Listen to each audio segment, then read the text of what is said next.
Hello creatives, you're welcome to my YouTube channel. This is David Gladness, and on this particular video tutorial I'm going to be teaching you on how you can replicate this particular fictional flyer making use of the Pixellab and the Adobe Lightroom to finish it off. So without further ado, let's proceed with the video tutorial.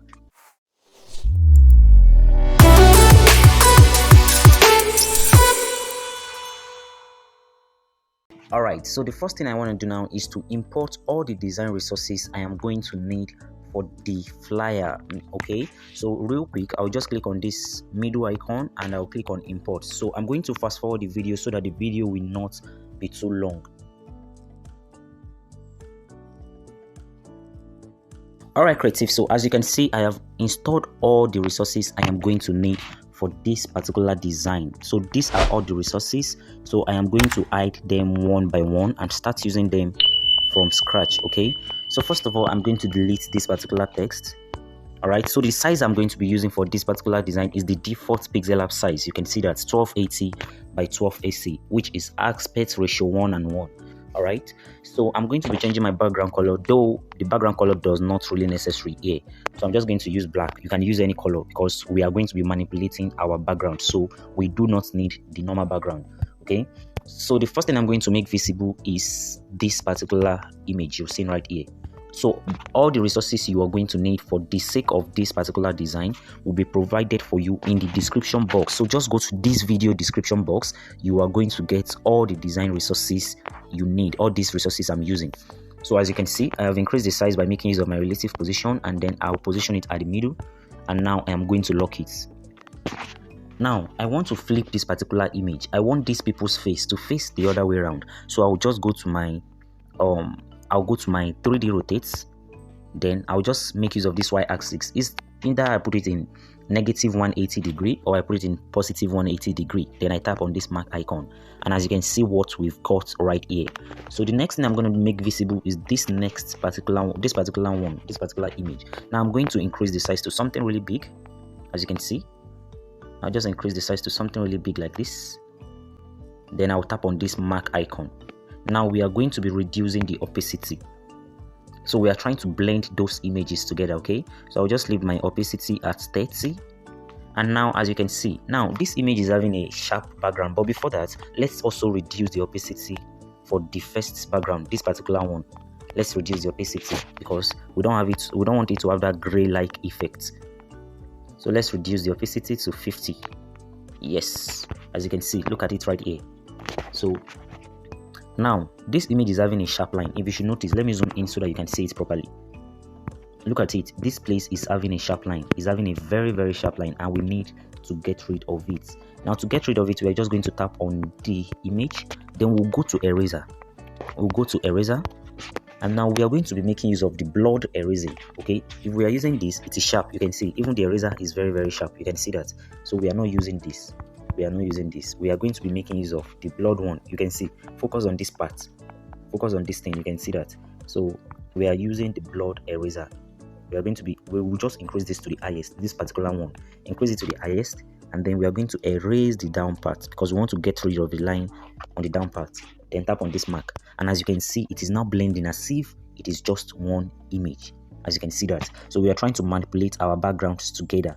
Now we are going to lock that particular layer as well. As you can see, two backgrounds has been combined to become one. Now the next one we are going to make visible is this particular background you're seeing right here. Now we are going to go to our relative size, increase it to 100, and go to our relative position to move it to the middle. Now the color I wanted to use for this particular design is a purple color. I decided to use a purple color because purple has to do with fate, right? So I'm going to go to my color filter, and then you see this hue.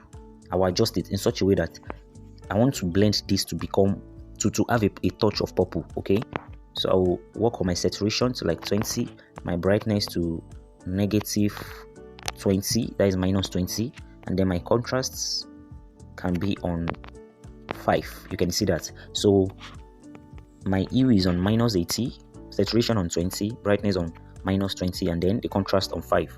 Then I'll tap on this mark icon. Now I'll go to opacity, and then I'll reduce the opacity to like, okay, we can make use of 40. Yes, Then I'll tap on this mark icon. Now the last part of the background, so I'm going to lock this particular one as well. So you can see we have been able to blend 3 backgrounds to become one. We have been able to blend 3 design resources to become just one. Now the last part of the background is this particular one. Now this one is not having much work to do because it has the color we want to use already. So I'll just go to my relative size, increase it to 100, then my relative position to move it to the middle, and then I'll reduce the opacity. That's just all I need to do with this particular resources. So I'll just leave this on 50, as you can see. So we really do not do much. We are not doing much for this particular part. Okay, so just let's leave this on 40 instead. Let's leave it on 40, then we'll tap on mark. As you can see, now we are done blending our backgrounds together. Now we are done blending our background together. Now, so we want to start bringing in other design resources. All right, so I forgot to import my logo. I forgot to import the logo I use. So let me quickly import it. I'll click on import.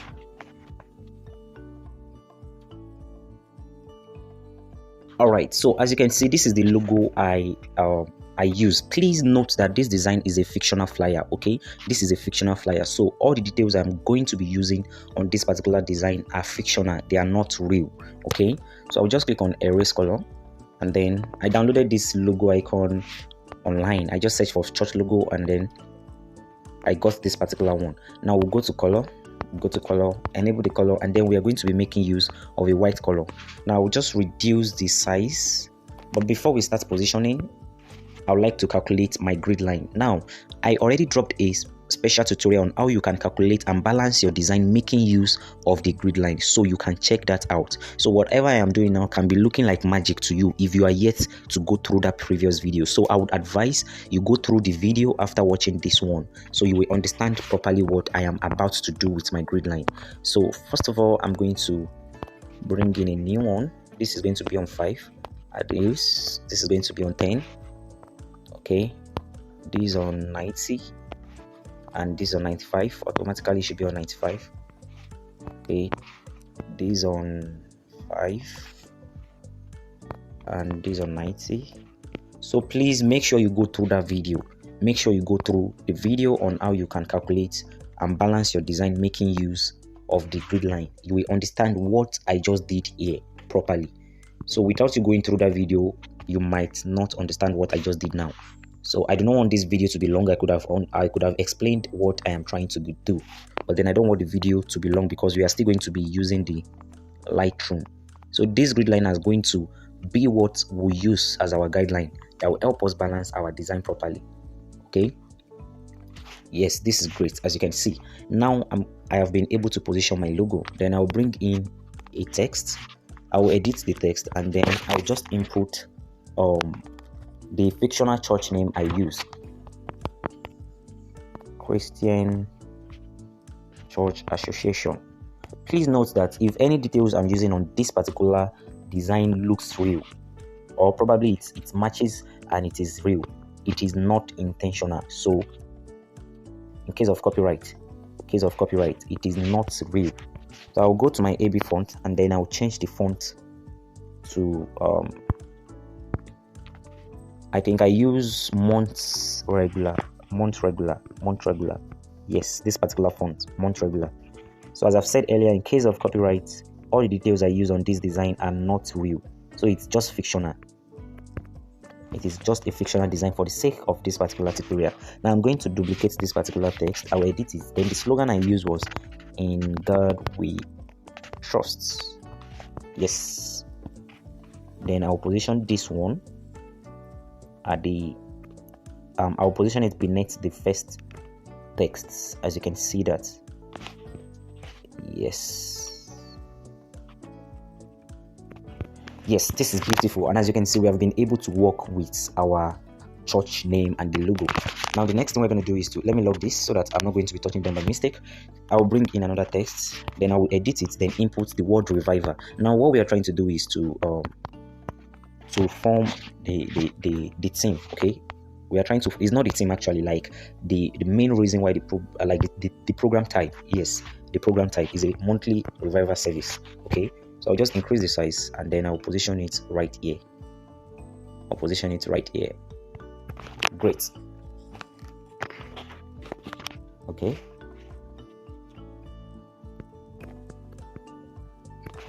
Now the next thing I'm going to do is to go to my shadows.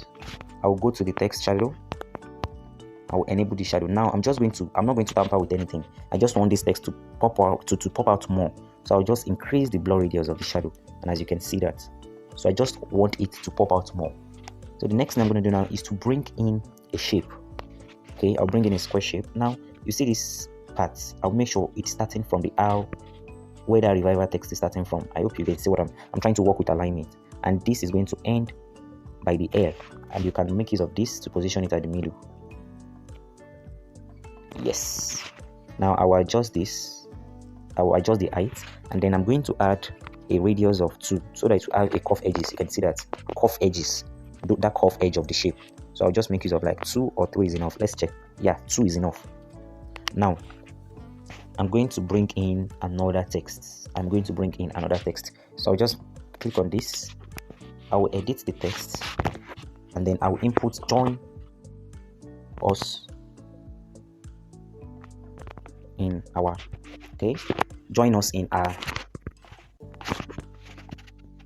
Now I think the font I used was a script font actually, so I'll just go to my fonts, and then I'll search for scripts to see if I can get the exact. Okay, yeah, I use this particular Belowy script. This is the font I used. So I'll click on OK. I'll position it at the middle, as you can see. Now if you should notice, this particular J text has been cropped out. It has been cropped out. So we'll tap on the text, go to padding, and focus on it. You can see the part that was cropped out is now visible. So I'll just use 20, and for this as well, I'll increase this to 20 so that it will be balanced. Then I'll tap on this mark icon. Now I'll click on this and then select the middle icon. You can see that. So this is actually beautiful. Now I'll go to my shadows. I'll go to shadow to add a shadow to the text. I'll enable shadow. Then I will add an offset Y to +10, and you can see this. I'll reduce the blur radius to like 2. Yeah, let's make use of 2. Blur radius at 2, and the offset Y on 8. Yes. Now I would like to move my text and the shape and everything to the middle. Now how do I do that? I'll just simply tap on this particular icon, the layer icon. Then I'll click on this particular layer icon as well. Then I'll select the reviver, the shape, and also the join us in our, you understand? Then I'll click on this icon right here. Then I'll click on this one. Now I will be using the relative position to move them. Now I would like to move them up a bit. It is too close to the down part. Okay, let's use our grid line. Yes, this is beautiful, and as you can see, we are already making progress. Now the next thing I'm going to do is to make this particular element visible, so I'll move it to front. So what we are trying to create is actually join us in our monthly reviver. I hope you understand. So that is basically what we are trying to create, join us in our monthly reviver. So I'm going to position this at the middle and bring it down a bit. Okay, now I'm going to I'll go to my color filters. Now the goal is to change this into a purple color, so I'm going to tamper with the hue and saturation and everything, so that it's going to also become a purple color and rhyme with our design properly.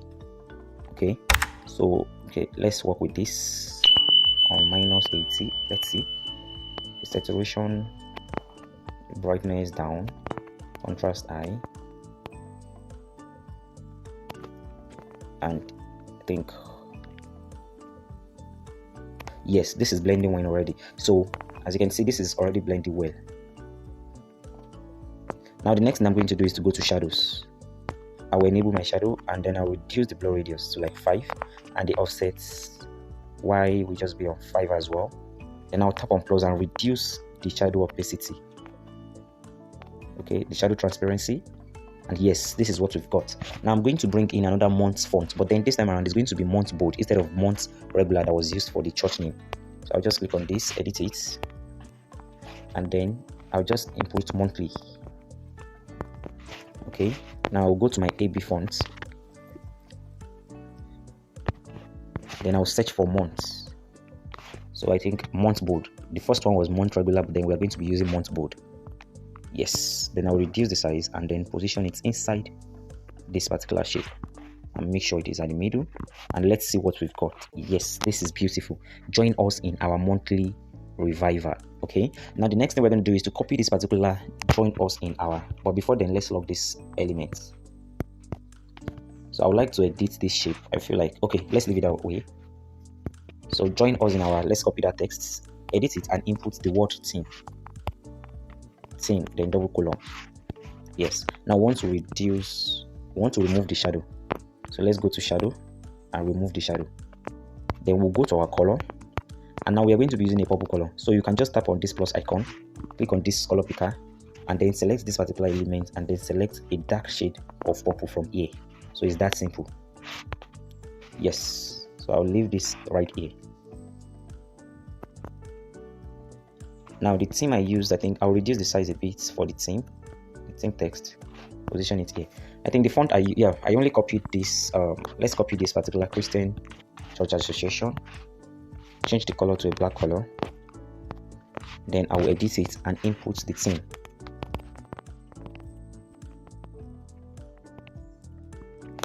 Right, so I'll just click on OK. Now I need to change the color I'm using for this particular text to black. Right, now reduce the size to something small, and so that it will fit in with this particular shape right here. Now I'm going to unlock this particular thing, reduce the size a bit, and yes, you can see what we've got right there. So this is beautiful and we are already making progress, but then I need to still work on my text. It's not properly aligned. Yes, this is great. Now the next thing we are going to do, which we are almost done with Pixellab aspects of this design, but then we still have a lot to do. Okay, so I will make this particular shape visible. Let me move them to front, the rest of the resources to front. Yeah, yes, so we want to work with this for now. Now we're going to increase the size to something really big, and after increasing the size, we'll position it like this. You can see that we'll just position it like this. Now we'll go to our 3D rotate and rotate this either to negative or positive 180 degrees. Then tap on this. Then we'll position this at the middle like this, as you can see. So it is helping us with alignment. The grid line we set up earlier is helping us with alignment. So this is beautiful. Now the next thing we're going to do now is to add a kind of effect to this particular paper, this paper slide. Okay, we are trying to add a kind of effect to it. Now we'll just go to our stroke. First of all, we are going to add a stroke, and we'll make sure our stroke color is white, and then we'll add the stroke width to be like 5. Yes, then we'll go to inner shadow right here. Activate your inner shadow, enable it. Then this offset Y is what we want to work with. So let's reduce our offset Y to like 20, but better still we use 25.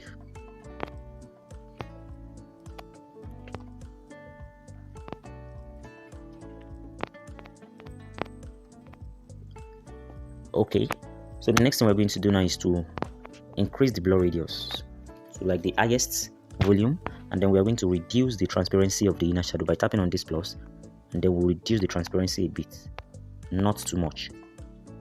Yes, this is beautiful, and as you can see, our design is taking a whole new shape. So we'll tap on this element and lock this particular resources so that we'll not be touching it. Now it's time for us to start bringing in the date, time, and other things. So first of all, we want to bring in a shape like this. Now we'll activate our grid line. We really need our grid line here. Then activate this and position this right here. You can see that this is great. Now the color we are going to be using is going to be the same color on our background, or better still, we look for something a bit darker to make sure it suits with, yes, you can see that. Then I'll add a radius to give it that curve edge. I'll give it a radius of 3 or 4. Yeah, 3 is okay. Then I'll tap on this mark icon.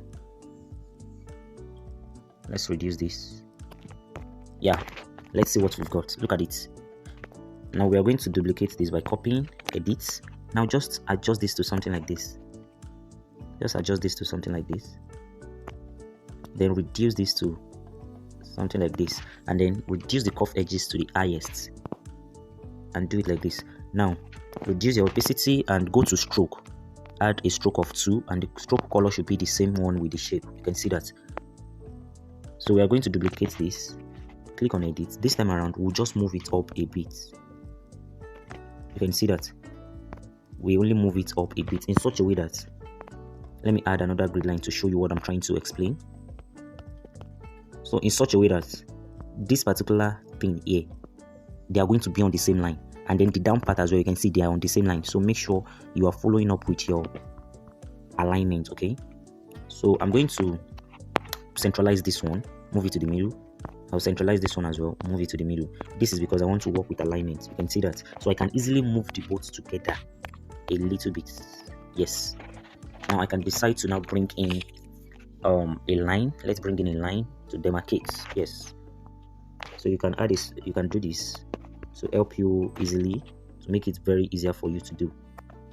Then the color would be this. We're trying to create a very, very tiny line. You can see that, right?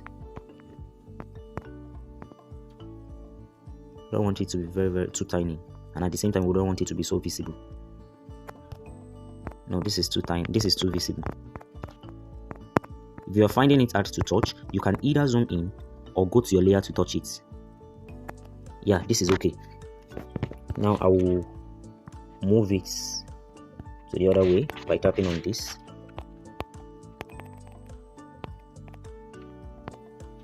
Yes. Now I'll duplicate this by copying it.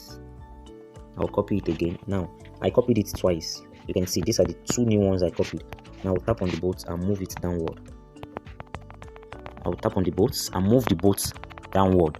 Please, I'm sorry this video is kind of fast. This is because I do not want the video to be too long, and I do not want this to have a part 2. Instead, I just want everything to be on one video. So you can see what I'm trying to do. I make sure they're on the same line, then I'm moving it to the other side. Now I'll activate my grid line so that I will not leave my alignment. You can see that.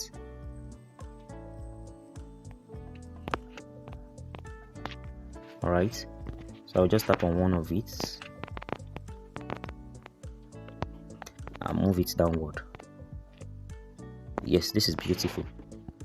Now you can see we're almost done with our design, but then we need to create space. We need to create space for this element. So first of all, we need to work on the height of each of these shapes. So I'll click on edit and adjust the height. Tap on the mark, then I'll click on this as well. I'll click on edit, adjust the height. You can see that. So with that, we'll be able to move this particular line. We'll be able to move it to the middle right here. Now instead of we're going to be deleting this because we want to work with this. Now instead of that, we can just merge both of them together. We can merge them together instead of copying and trying to bring the boats and set them up together. We can decide to merge them together, then copy. So with this, we'll be having the boats together like this. Very simple. Instead of copying twice, just like we did the first one, and then we can now do it this way. Now activate the grid line so that it will not exceed the grid line. You can see that. So I will just tap on this and try to move it to the middle of the boats this thing. Yes, this is beautiful. And now we only need to start bringing in the rest of our text. All right, so first of all, I'm going to be bringing in either you bring in a circle, okay? So I'll just bring in a bullet dot. I'll just copy this particular reviver text. I'll copy that reviver, edit it, and put a bullet dot, or better still, you bring in a circle. You can use anything. You can see that. So I will try to position it like this, reduce the size a bit. You can see this, right? So I'll go to my shadows. You know, we added shadow earlier. I will remove the shadow, and then I'll go to my color and make use of the same color. Then I'm going to be editing this to fit in properly. Yes. Now I'll copy it, and then I'll try to position it on the same line with this particular one. Alright, yeah, I think they are now on the same line. I'll centralize this and centralize this as well, because we are going to be merging them together. Merge them together. So with this, after merging them, they become a shape, not a text. We can be able to move them both together. You can see that, and we can also copy it. Then after copying, we can move both together now, and then we'll just move it forward. Yes, so this is beautiful, and now all we need to do is to start bringing in the rest of the elements, which are the locations and other things. So let's lock all these ones and then make them visible. First of all, I'll make the location visible. I'll reduce the size to something really small, and I'll position it right here. Now with color, okay, we are going to be dealing with color right here. So let's move this to front, because the color of the this thing is already dark, so we are going to be working with color contrast. So we'll go to color, make use of a white color for this, reduce the size a bit more.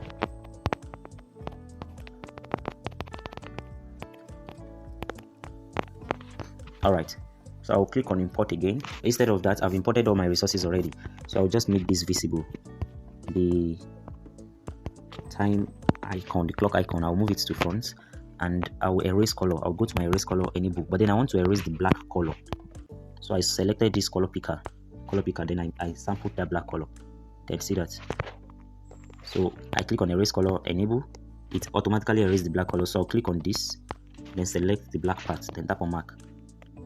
Now reduce the size to something really small as well, and I'll try to position it on the other shape, inside the other shape.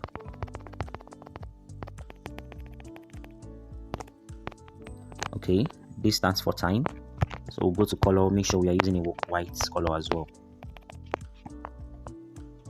Alright, so I'll try to position this location icon. It's not properly positioned inside the shape. Yes, it is not nice. Okay,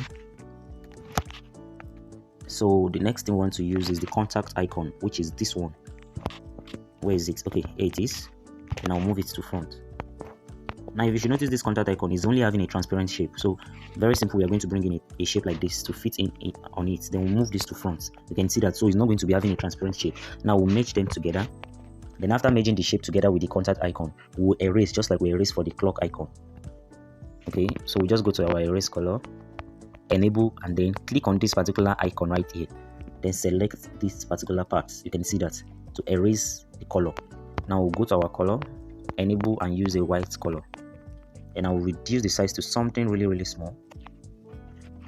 Then I'm going to centralize it. I'll copy it again. I'll centralize this one as well. Then I'll go to this place and move the both that I just copied together. I'll move them both together. You can see that.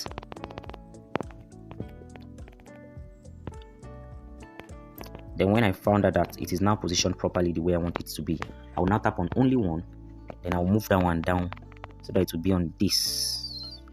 Yes, as you can see, we are almost done with our design. Now we only need to start bringing in the time and other things. So I'll just copy this particular deliver me, O Lord text.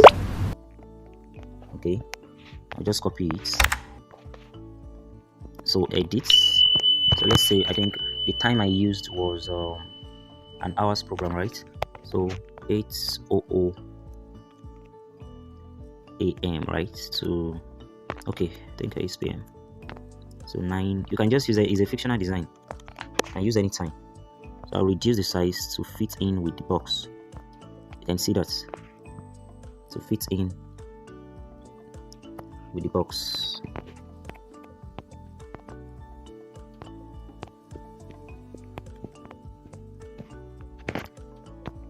So I'll just copy it, and I think the location I used was Lagos, Nigeria. So I'll just type in Lagos, Nigeria.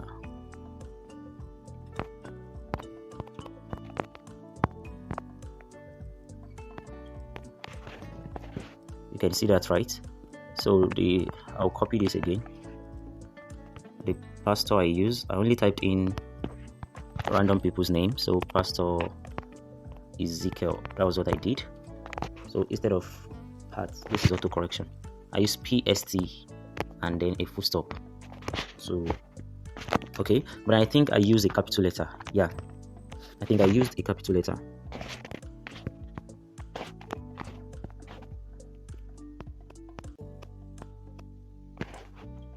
So I'll copy this again. Now if I was to take my time to work on this design, I would work on my grid line to make sure they are aligned properly, but then we do not have much time. For this particular design. So I'm just going to edit this, and then I think I use Pastor Joshua, so you can just use anyone you feel like using. So as you can see, we have been able to design this. Okay, we are left with the dates and the time and the rest. Okay, so okay, I'll copy this particular line. Let me lock all these ones. Let me lock them. So I'm going to copy this particular tiny line.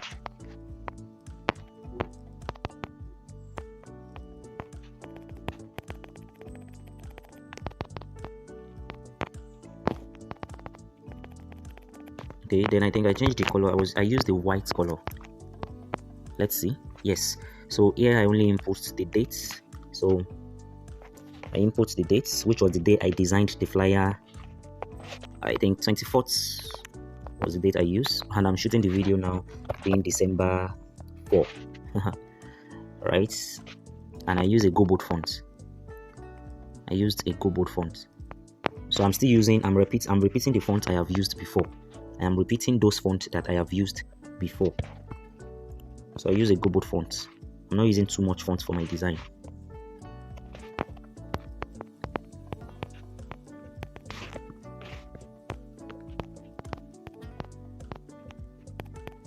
Alright, so I'll just copy this, edit it, input November. So that November I only input Nov in. Okay.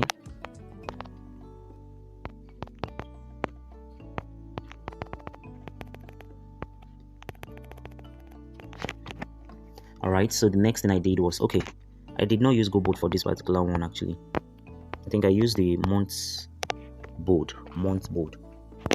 I think that was what I used. So let's search.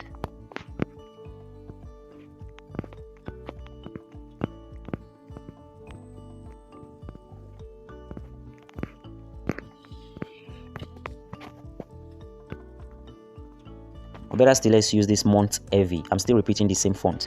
So the point is for the design to get the message passed easily. Okay, then I'll copy the text, edit it, then input 2023.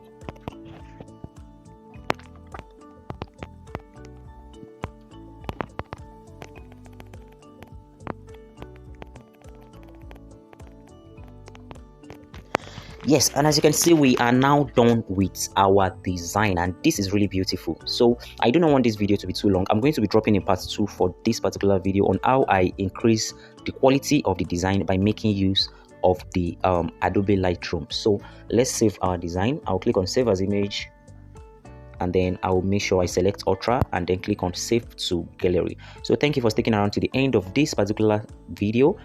Make sure you check out the part 2 to see the final touching making use of the Adobe Lightroom. And if this video was helpful, make sure you click the subscribe button and also like this video and drop a comment. However, do not forget to check out the previous video on how you can calculate and balance your design making use of the Pixellab grid line. So you're going to understand all this grid line that I used to balance my design right here. So thank you so much once again. See you on the next parts.